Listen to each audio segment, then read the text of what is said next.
Bismillahirrahmanirrahim. Assalamualaikum warahmatullahi wabarakatuh. Salam sejahtera dan selamat pagi diucapkan kepada bis kita yang terus menyaksikan Rampai Pagi, dan kali ini lintas langsung Rampai Pagi dari daerah Tutong, ya. Seperti biasa akan memberikan beberapa info semasa dan juga pengisian pakej program. Baik, kita kabarkan keadaan cuaca di sekitar kawasan Pekan Tutong saat ini dalam keadaan hujan lebat, ya.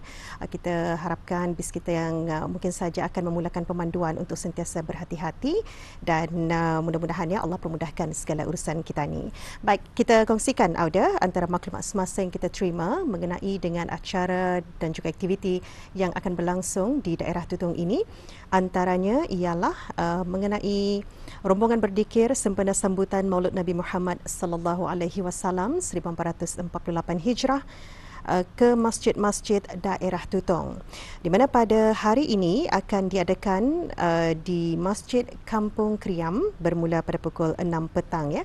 Manakala pada 24 Ogos 2026 pula rombongan akan berada di Masjid Hasanah Bolkiah Pekan Tutong. Dan satu lagi aktiviti yang ingin kita kongsikan, anjuran Jabatan Belia dan Sukan Cawangan Daerah Tutong dengan kerjasama Majlis Perundingan Mukim dan Jawatankuasa Takmir Masjid Pengiran Muda Abdul Wakil Kudang Tutong akan mengadakan program perayaan Maulid 1.0 Lakasta Bersatu untuk Nabi di Hati. Acara ini akan diadakan pada petang nanti pukul 6 petang di Masjid Pengiran Muda Abdul Wakil Kudang Tutong.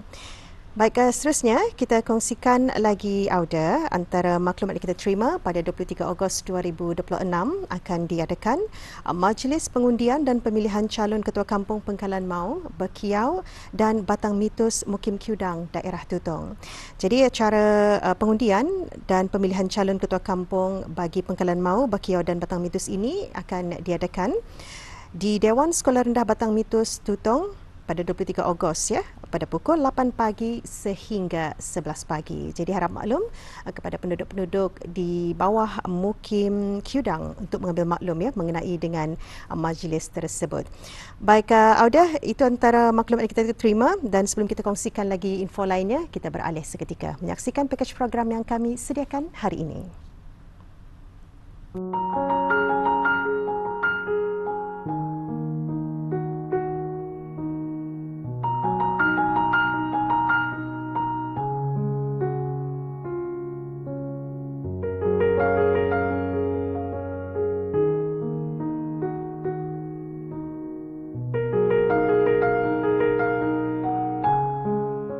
Bismillahirrahmanirrahim. Assalamualaikum warahmatullahi wabarakatuh. Ada penonton dapat dilihat ni di sekeliling saya ini, memang satu taman yang indah sebenarnya. Ini baru hanya sebahagian saja yang bis kita dapat lihat. Nanti saya akan tunjuk kepada Auda secara keseluruhan bentuk laman ataupun tanaman yang ada di kawasan halaman rumah ini. Bukan saja tanaman-tanaman hiasan, malahan juga daripada barang-barangan terpakai yang telah pun diubah suai menjadi satu bentuk yang kreatif. Jadi daripada sentuhan kreatif ini lahirlah sebuah laman impian. Jadi untuk mengetahui lebih lanjut dengan pakej program yang akan dibawakan ini, teruskan ke sana bersama saya untuk kita mengetahui cerita di sebalik lahirnya taman ini dan juga bagaimanakah inspirasi itu boleh ada untuk merealisasikan sebuah taman yang begitu indah. Jadi, teruskan ke sana bersama saya. Memiliki sebuah laman yang menarik dan indah sememangnya menjadi impian setiap pemilik rumah. Bagi Tuan Haji Abdul Khalid Haji Mahmud, seorang pesara guru berusia pertengahan 60-an dari Kampung Keriam, impian memiliki laman yang indah diterjemahkan melalui sentuhan kreatif dan usaha yang tidak mengenal jemu. Dengan memanfaatkan ruang di sekitar kediamannya, beliau menghasilkan sebuah laman impian yang bukan sahaja menarik perhatian tetapi turut memperlihatkan kehalusan seni, kreativiti dan kecintaan beliau terhadap keindahan alam. Memanglah kalau petani sudah berumah, ingin juga melihat kawasan rumah dalam keadaan bersih lah, dan juga dengan rumput yang pendek terjaga dan pokok-pokok bunga ataupun daun yang tersusun atur.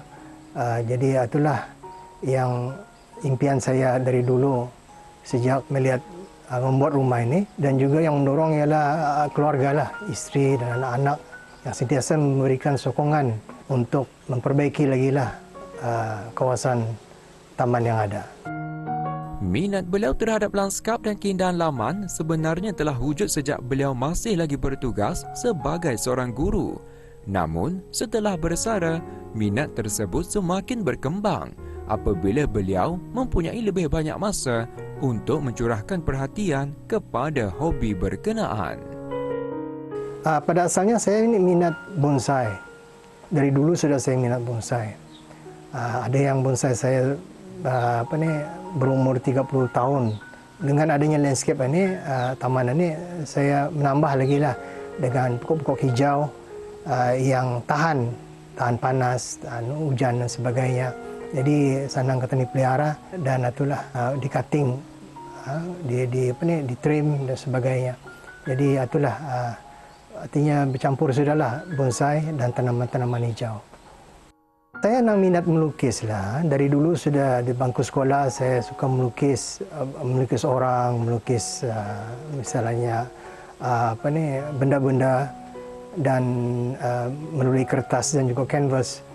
Tapi dengan adanya taman ini, saya menambah lagi lah, diolah dari segi tanaman tumbuhan ini dengan buatan menggunakan bahan-bahan yang buat sendiri daripada kayu, daripada batu, konkrit, plastik dan juga besi lah. Jadi dengan ada kemahiran itu dari seni lukis, dan juga ada masa katanya itulah untuk mereka bentuk mana-mana yang katanya minat seperti kulat dan sebagainya, daun-daun plastik, dari plastik dan sebagainya.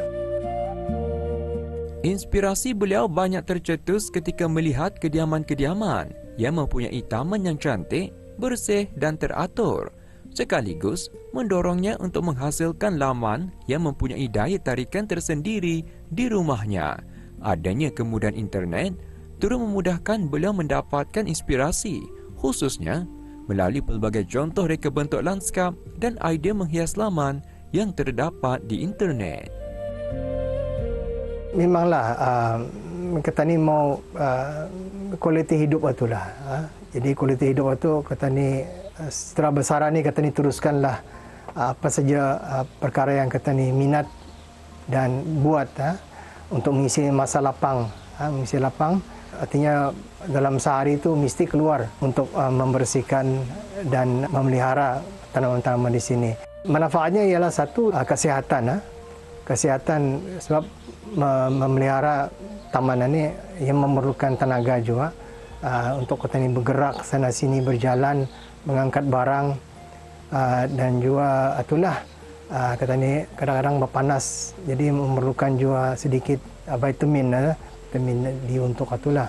Jadi itu manfaatnya kesihatan lah. Jadi sebagai senaman ataupun olahraga kecil lah untuk saya. Dan juga keduanya lah ialah kesihatan mental lah. Sebab di sini kita ni dapat berfikir macam mana mereka bentuk tanaman, memperbaiki, memelihara dan sebagainya. Jadi di sini rasanya tenanglah untuk bekerja sambil berfikir, itulah untuk kesehatan mental itu. Dan ketiga ialah emosi. Di sini terdapat ketenanganlah, ketenteraman. Sebab ia satu yang orang terapi kata ni untuk menenangkan minda kata ni lah, ataupun tekanan harian kata ni. Jadinya emosi itu penting untuk kata ni kawal lah dari melalui itulah taman ni. Dan keempat, barangkali disarankan juga macam warga-warga masa ni untuk orang belajar sepanjang hayat lah kan, sebab kemahiran itu bukannya terputus masa kata ni bersekolah dan bekerja, tapi kata ni teruskan saja itulah, walaupun kata ni sudah meningkat umur, tapi kata ni perlu juga mencari kemahiran baru dan itulah untuk mencari di mana kemahiran kata ni, kekuatan kata ni. Hampir keseluruhan binaan di laman beliau dilakukan sendiri dengan memanfaatkan barangan sedia ada, terpakai dan bahan kitar semula. Kreativiti serta kemahirannya mengolah bahan membolehkan beliau menghasilkan laman yang selesa dan menarik. Baik, penonton, dapat kita saksikan juga sebenarnya ya, selain daripada barang-barang yang terpakai, tumbuh-tumbuhan yang ada di laman ini, yang menariknya juga ialah daripada bahan terpakai itu sebenarnya yang membuatkan saya rasa tanaman ataupun laman yang ada di kawasan rumah ini begitu indah sekali untuk kita sama-sama lihat ataupun saksikan. Ini saja bentuk rama-rama yang di belakang ini diolahkan asalnya daripada plastik, namun dia reka bentukkan menjadi seekor rama-rama. Jadi mengapa tidak untuk kita manfaatkan barang-barang yang terpakai menjadi satu benda yang dapat kita manfaatkan. Seperti contoh saja yang dapat kita saksikan di kawasan halaman ini, banyak sebenarnya daripada barang-barang yang terpakai, namun ia diolahkan, diinovasikan menjadi sesuatu yang menarik. Wah, kita pasti sebenarnya mempunyai halaman rumah yang indah dan menarik memang banyak kebaikan untuk kesihatan mental, emosi dan banyak lagi sebenarnya. Jadi yang penting sebenarnya ialah kerajinan kita untuk sama-sama melahirkan sebuah taman yang dapat kita manfaatkan bersama, yang dapat kita sama-sama enjoy lah. Lagipun taman yang ada di kawasan halaman kita ni itu bukannya untuk orang lain, tapi untuk diri sendiri juga, kebaikan untuk diri sendiri juga. Jadi itu adalah antara yang dikongsikan oleh narasumber yang dapat kita dengarkan sebentar tadi. Saya rasa sampai di sini saja kita bersama ada penonton. Sekian, Assalamualaikum warahmatullahi wabarakatuh. Jumpa lagi.